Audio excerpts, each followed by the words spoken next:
குழந்தைங்க வளர்க்கறதுல அப்பா ரொம்ப முக்கியமா இல்ல அம்மா முக்கியமா இல்ல ரெண்டு பேரும் போத்துக்கும் ஈக்குவல் ரெஸ்பான்சிபிலிட்டி இருக்கா? அப்படி பார்த்தோம்னா அம்மாவுக்கு தான் ரொம்ப ஜாஸ்தி. ஏன்னா அவங்க தான் ஃபுல் டைம் பார்த்துப்பாங்க.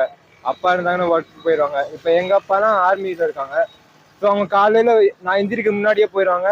நான் வீட்டுக்கு வந்து தூங்குற டயத்துல வருவாங்க அவங்க. ஏன்னா அவங்களும் இன்டராக்டே பண்ணது கிடையாது. 12th முடிச்சதுக்கப்புறம் தான் நான் அவ்வளோவா பேச ஆரம்பிச்சது அவங்க கிட்ட. அதனால அப்பா அவ்வளோவா வளர்க்கறதுல இல்லை, அம்மா தான் வருவாங்க. ஓகே. ஆர்மியோட அப்பா ஆர்மின்னு சொன்னீங்கல்ல, சோ அப்பா ஆர்மியில இருக்கறனால நீங்க என்னென்னலாம் மிஸ் பண்ணிருக்கீங்க? மிஸ் பண்ற வேற மாதிரி சொல்ல போனா, இப்ப இங்க இருக்கிறவங்க ஒரே இடத்துல இருக்காங்கன்னா ஃபுல்லா ஸ்கூலிங் எல்லாமே ஒரே இடத்துல பண்ணுவாங்க. ஸோ ஃப்ரெண்ட்ஸ்லாம் ஒரே இடத்துல சேர்ந்து இருப்பாங்க. எனக்கு பார்த்தீங்கன்னா 3 இயர்ஸ்ல வந்து சேஞ்ச் ஆகிட்டே இருக்கும். அதனால சின்ன வயசுல இருக்கப்ப அப்படியே ஃப்ரெண்ட்ஸ்லாம் மிஸ் ஆகிட்டே இருப்பாங்க. அப்ப இந்த டயத்துல ஃபோன்லாம் இருக்காதுல்ல. 12th வந்ததுக்கப்புறம் தான் ஃப்ரெண்ட்ஸ்லாம். அதனால